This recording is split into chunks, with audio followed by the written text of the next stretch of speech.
ഈ ഘട്ടത്തിൽ രാഹുൽ ഈശ്വർ കൂടി നമുക്കൊപ്പം ചേരുകയാണ്. ശ്രീ രാഹുൽ ഈശ്വർ, ഇനിയെങ്കിലും ഈ ന്യായീകരണ പരിപാടി നിർത്തുവോ? രാഹുലിന് വേണ്ടിയുള്ള പരിപാടി? രേണുകാജി, 2 പോയിന്റ്. നമ്മുടെ നിയമ സംവിധാനത്തിന്റെയും ലോക നിയമ സംവിധാനത്തിന്റെയും അടിസ്ഥാനം പ്രിസംപ്ഷൻ ഓഫ് ഇന്നസെൻസ് എന്നൊരു കാര്യമാണ്.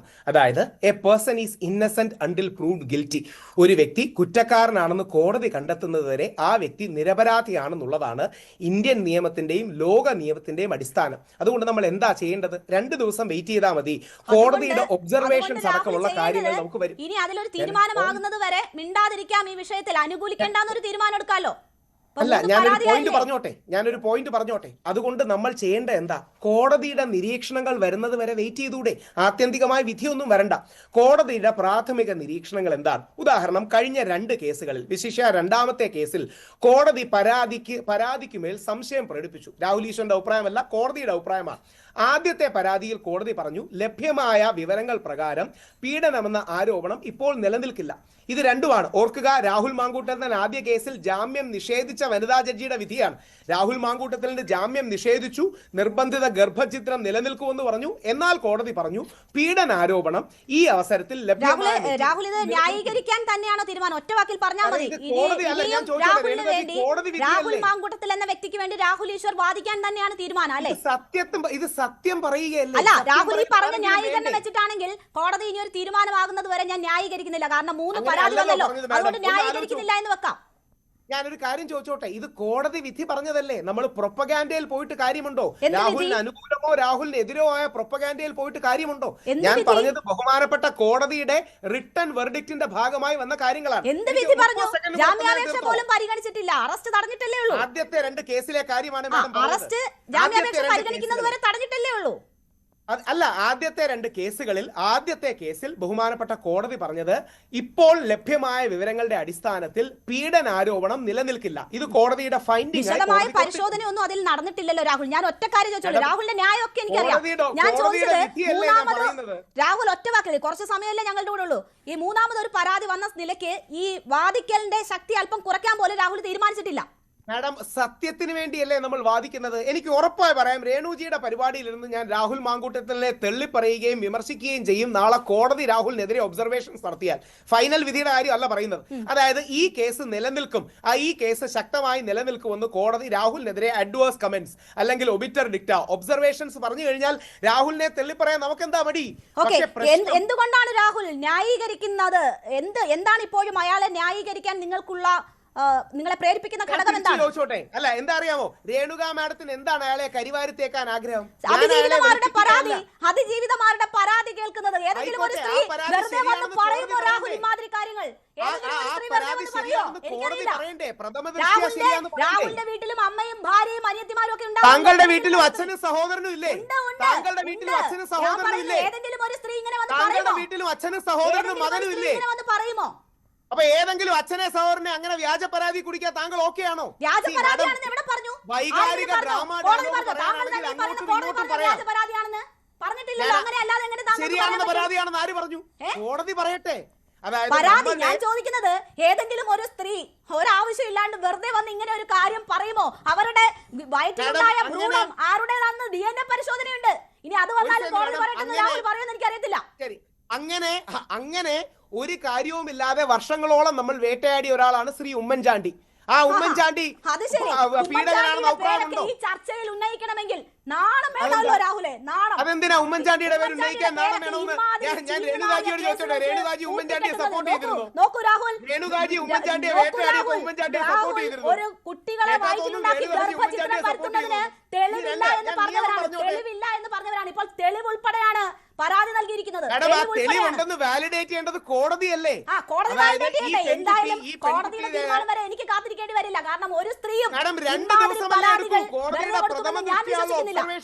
ഒറ്റ കാര്യം, പുരുഷ കമ്മീഷന് പകരം പീഡകരുടെ കമ്മീഷൻ എങ്ങാനുമാക്കി മാറ്റുന്നതായിരിക്കും നല്ലത്. താങ്കളുടെ സംഘടനയുടെ പീഡന ആരോപണങ്ങൾ ശരിയാണോ തെറ്റാണോ എന്ന് നോക്കാനുള്ള കമ്മീഷൻ വേണ്ടേ നമുക്ക്? ഇനിയും ഇതാണ് നിലപാടെങ്കിൽ രാഹുലിന്റെ കമ്മീഷന്റെ പേര് പീഡകരുടെ കമ്മീഷൻ എന്നാക്കണം. എന്റെ കമ്മീഷൻ അല്ല, കേരള നിയമസഭ പരിഗണിക്കുന്ന 246 നമ്പർ ബിൽ നിയമസഭാ സെക്രട്ടേറിയറ്റ് മുമ്പോട്ട് വെച്ച കേരള പുരുഷ കമ്മീഷൻ ബില്ലാണിത്. കേരളത്തിലെ പുരുഷന്മാർക്ക് അപമാനമാണ് ഇങ്ങനെ പറയുന്നത്. ഇങ്ങനെയുള്ള ആളുടെ കേരളത്തിലെ നേതൃത്വത്തിൽ ഒരു സ്ത്രീകൾക്കും കമ്മീഷൻ അപമാനമാണ് ഇങ്ങനെയുള്ളവർക്ക് വ്യാജപരാതി വേണ്ടി ആണെങ്കിൽ കമ്മീഷൻ അത് തരുന്നത് കോടതി പറഞ്ഞാൽ മതി. ഞാൻ ഒരു പോയിന്റ് വെച്ചോട്ടെ, ഈ വാദത്തിനിടെ ഒരു പോയിന്റ് വെച്ചോട്ടെ, ഈ വാദത്തിനിടെ ഒരു പോയിന്റ് വെച്ചോട്ടെ. അതായത് നമ്മുടെ നിയമത്തിൽ റെട്രോസ്പെക്റ്റീവായി കൺസെന്റ് പിൻവലിക്കാനുള്ള റൈറ്റ് ഇല്ല, ഒരു നിയമത്തിലില്ല. അതായത് മുൻകാലത്തിലേക്ക് പോയി പിൻകാലത്തിലേക്ക് പോയി കൺസെന്റ് നൽകിയില്ല എന്ന് പറയാനുള്ള ലീഗൽ റൈറ്റ് നമ്മുടെയോ ലോകത്തിലെയോ നിയമ സംവിധാനത്തിൽ ഇല്ല. നമ്മുടെ നിയമത്തിന്റെ അടിസ്ഥാനം പ്രിസംപ്ഷൻ ഓഫ് ഇന്നസെൻസ് ആണ്. അതുകൊണ്ടാണ് നമ്മൾ പറയുന്നത് ബഹുമാനപ്പെട്ട കോടതിയുടെ ഒബ്സർവേഷൻ വരുന്നത് വരെ വെയിറ്റ് ചെയ്യുക. ഉമ്മൻചാണ്ടി സാറിന്റെ കേസ് നമ്മൾ കണ്ടു, നിവിൻ പോളിയുടെ കേസ് കണ്ടു. അങ്ങനെ ആകണമെന്നില്ല ഈ കേസ്. രാഹുൽ തെറ്റുകാരനാകാം, കുറ്റക്കാരനാകാം, രാഹുലിന് അതിശക്തമായ ശിക്ഷ വിധിച്ചേക്കാം. പക്ഷേ കോടതിയുടെ പ്രഥമ നിരീക്ഷണങ്ങൾ വരുന്നത് വരെ നമ്മൾ ക്ഷമ കാണിക്കണമെന്ന് പറയുന്നത് പീഡകരെ സപ്പോർട്ട് ചെയ്യാനാണോ? കാര്യം മുമ്പും പലർക്കെതിരെയും പരാതി വന്നിട്ട് ശരിയായിട്ടുണ്ട് തെറ്റായിട്ടുണ്ട്. മൂന്ന് സ്ത്രീകളെ സ്നേഹം നടിച്ച് വഞ്ചിച്ച് അവർക്ക് കുട്ടികളെ ഉണ്ടാക്കി അവരെ ഗർഭചിത്രം വരുത്തിയ പരാതികളാണ്. രാഹുൽ ഈ മൂന്നിലും ഒതുങ്ങില്ല. അതിജീവിതമാരോട് സംസാരിക്കുമ്പോൾ അറിയാം ഈ മൂന്നിലും ഒതുങ്ങില്ല കാര്യങ്ങൾ. ഈ മൂന്നിൽ പോലും ചോദിച്ചോട്ടെ, രേണുക മാഡം കോടതി അലക്ഷ്യമല്ലേ ചെയ്യുന്നത്? കാര്യം രണ്ടാമത്തെ പരാതിയിൽ കോടതി സംശയം പ്രകടിപ്പിച്ചതല്ലേ? അപ്പൊ കോടതി പറയുന്നതിനെ നമ്മൾ ലംഘിക്കുകയാണോ? താങ്കളല്ലേ അതിജീവിതമാരുടെ ഞാൻ ചോദിച്ചത്, ഞാൻ പറഞ്ഞത് കോടതി വിധിയല്ലേ? നേരിട്ടത് താങ്കളാണ്. താങ്കൾ ഇതുവരെ കാര്യം പുരുഷന്മാരെ കുറിച്ച് അങ്ങനെ പറയാൻ ആരുമില്ല. അതൊരു പോരാട്ടമാണ് മെൻസ് കമ്മീഷൻ, അത് വരികയും ചെയ്യും. പോട്ടെ, ഒറ്റ കാര്യമേ ഉള്ളൂ, നാളെ കോടതി പറഞ്ഞാലെങ്കിലും നമ്മൾ ബഹുമാനിക്കണ്ടേ? രേണുകാജിയും ഞാനും തമ്മിൽ ദിലീപിന്റെ കാര്യത്തിൽ എന്തുമാത്രം പോരാട്ടം ഉണ്ടായി. അവസാനം ഞാൻ പറഞ്ഞതല്ലേ ശരിയായത്? ശ്രീ ദിലീപിന്റെ കാര്യത്തിൽ അടക്കം പല കാര്യങ്ങളും ഞാൻ പറയുന്നത് ശരിയാകുന്നത്. ഞാൻ ഒരു വരി പറയട്ടെ, എത്ര ചർച്ച ചെയ്തതാണ് രാഹുൽ? ഞാൻ പറഞ്ഞത് താങ്കൾ എത്ര ദിവസം രാഹുൽ മാങ്കൂട്ടത്തിൽ വെളിയിൽ നിൽക്കുമ്പോൾ, രാഹുൽ മാങ്കൂട്ടത്തിൽ ചായ ഊതി ഊതി കുടിച്ച് മാധ്യമങ്ങൾക്ക് മുന്നിൽ നിന്നപ്പോൾ താങ്കൾ അകത്തായിരുന്നില്ലേ? താങ്കൾക്ക് നന്നാവാനുള്ള സമയം നന്മയ്ക്ക് വേണ്ടി പോരാടി ജയിലിൽ പോകുന്നത് എനിക്ക് അഭിമാനമാണ്. സത്യത്തിന് വേണ്ടി പോരാടി പോകുന്നതിൽ അഭിമാനമാണ്. ഇനിയും കിടക്കാൻ റെഡിയാണ്. ഒരു വരി പറഞ്ഞോട്ടെ, ഒരു വാദം തീർത്തോട്ടെ, ഒരു പോയിന്റ് സബ്മിറ്റ് ചെയ്തോട്ടെ, ഒരു പോയിന്റ്. അതായത് ദിലീപിന്റെ കേസിൽ 99% മാധ്യമങ്ങളും മറുവശത്തും രാഹുൽ ഈശ്വർ ഇപ്പുറത്തെ വശത്തുമായിരുന്നു. രാഹുൽ ഈശ്വറാണ് ജയിച്ചതെന്ന് വിനയപുരസരം ഓർമ്മിപ്പിക്കാൻ ആഗ്രഹിക്കുകയാണ്. ഇപ്പോൾ ആ വനിതാ ജഡ്ജിയെ പോലും നിങ്ങൾ മാധ്യമങ്ങളിൽ ചിലർ ആക്രമിച്ചുകൊണ്ടിരിക്കുന്നത് നിങ്ങൾക്ക് പറ്റിയ ജാള്യത മറയ്ക്കാനാണ് എന്ന് മറക്കണ്ട. രാഹുൽ പൊതുസമൂഹത്തിന് നല്ല ബോധ്യമുണ്ട്. എന്തായാലും കോടതിക്ക് മുന്നിൽ ഏത് പൊതുസമൂഹത്തിനാണ് മാഡം? പൊതുസമൂഹത്തിന് നല്ല ബോധ്യമുണ്ട് രാഹുൽ. എന്റെ സമയം അവസാനിക്കുന്നതുകൊണ്ടാണ് എന്തായാലും അകത്ത് കിടന്നിട്ട് വന്ന രാഹുലിന് എന്തെങ്കിലും മാറ്റം ഉണ്ടാവുമെന്ന് അറിയണമായിരുന്നു. അവസാനമായി വനിപ്രസാദ് 30 സെക്കൻഡ് മാത്രമേ ഉള്ളൂ. ഇനിയും പ്രക്ഷോഭം തുടരും എന്നതാണോ നമ്മൾ മനസ്സിലാക്കേണ്ടത്? ഞങ്ങളുടെ യുവമോർച്ചയുടെ നേതൃത്വത്തിൽ ഇന്ന് ശക്തമായ പ്രക്ഷോഭങ്ങളാണ് ഇന്ന് പത്തനംതിട്ടയിലെല്ലാം കണ്ടത്. ഞങ്ങളുടെ BJPയുടെ ജില്ലാ സെക്രട്ടറിയുടെ കാലിന് നേരെയാണ് പോലീസ് ജീപ്പ് കയറ്റി പരിക്കുണ്ടാക്കിയിരിക്കുന്നത്. ഒടിയുന്ന സാഹചര്യം ഉണ്ടായിട്ടുണ്ട്. രണ്ടിവിടെ സൂചിപ്പിച്ചതുപോലെ രാഹുൽ മാങ്കൂട്ടം ഫാൻസ് അസോസിയേഷന് എല്ലാ തരത്തിലുമുള്ള ഒത്താശയും ചെയ്തു കൊടുക്കുന്നവരാണ് CPM എന്നുള്ളതിൽ ഒരു സംശയമില്ല. CPMൻ്റെ പ്രതിനിധി അത് മറന്നുപോയതാണ്.